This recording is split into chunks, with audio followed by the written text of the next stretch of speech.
Okay, so picture this. You wake up early in the morning, you get your kids ready for school, you give them breakfast, you get them in their clothes, you're in a rush, you're probably going to be late, you jump in your car, and just as you're about to leave, you realize you can't go anywhere because there's someone parked in the middle of your driveway. I get probably 5 calls a day from people describing this exact situation to me. People who are coming home from work and there's someone parked in their drive, or their neighbors have just started to encroach on their driveway, and there's nothing they can do. Now, you might be thinking, this should be a relatively simple problem to solve, and it should be. But since 2012 in the UK, it's actually no longer a criminal offence to park on someone else's driveway. So what this means is that if someone parks on your drive, you can't block them in, you can't damage the car as much as you probably want to, you can't clamp them, you can't remove the car. If you do any of those things, you are actually committing a criminal offence. You become the criminal. Your only course of action is to call the council.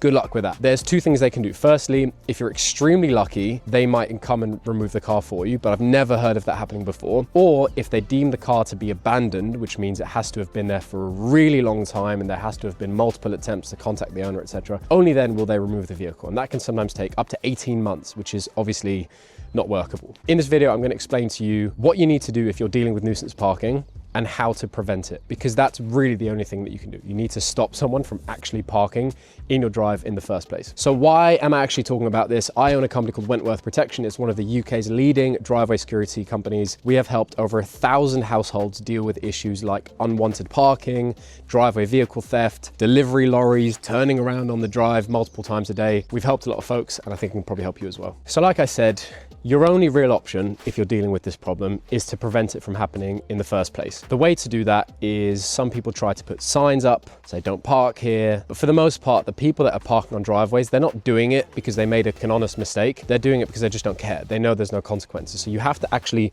prevent someone from parking in your drive. And the only real way to do that is to get a massive gate installed, which for a lot of people just isn't possible because they've got a parking spot or budget, or it's just not possible. And the other option is to install a bollard. There's a few different types of bollards that I would recommend, but the point of a bollard is effectively there's a pole in the middle of the driveway, which means cars can't physically drive onto your spot. So if you put yourself in the shoes of a driver who's got bad intentions and they're looking for a spot to park, if there's a big fat metal pole in the middle of the driveway, they're just going to go and abuse someone else's spot. And the good news is it's really cost effective. It works pretty much every single time. And let me run you through your 2 main options to make that happen. Okay, so what we're looking at here is a fold down parking post. This is sort of your most budget-friendly option, and you've probably definitely seen these on people's driveways. The way they work is they get bolted onto the surface like this, and they lay flat when you're not using it, like that, which means the car can actually drive over the top. And then if you do want to engage it, you just pop it up, lock it into place, and that way cars can't go past. So it's really, really simple to use. The upside of this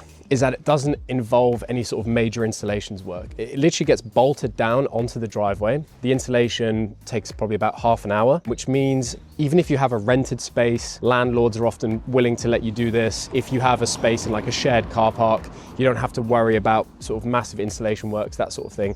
So it's really quick and really easy to get these installed, and they're really, really effective. There is one downside for these though, which is that they're just not very, very strong. Given that they are bolted down into the driveway, if a car hits it at any sort of speed, it will probably break. Now, for the most part, if someone just wants to park their car and kind of go about their day, they're not going to smash into your bollard. But if someone did want to, or even if they accidentally did it, you know, if you're in a very high traffic area, it would probably come out of the ground. And we've installed a lot of these for people, and there's been a fair number of cases where they've called us a week later and said, oh, someone's driven into it and I need a different one. So that kind of takes you to option number 2, which is a telescopic bollard. Now, telescopic bollards, the key difference is that they get installed under the driveway surface. So we dig down to about 1 meter, we set the bollard in concrete, and the bollard basically slides out of the ground, as you can see in the video. Now, the upside of this is that they are way, way stronger. They're much more permanent, and they also protect against vehicle theft. So you kind of get the added bonus of that, and you may save on insurance. Now, I can already hear you asking, how much is this going to cost me? So for a folding post, which is the one that bolts down onto the driveway, we do the full installation and the supply of the unit for £320, including VAT. So that's the all-in price, and that includes your warranty, that sort of thing. So around about £300. And for the telescopic unit, we charge kind of from £800 upwards, because there's lots of different types and automatics and that sort of thing. With us, around about £300, you you can put a permanent end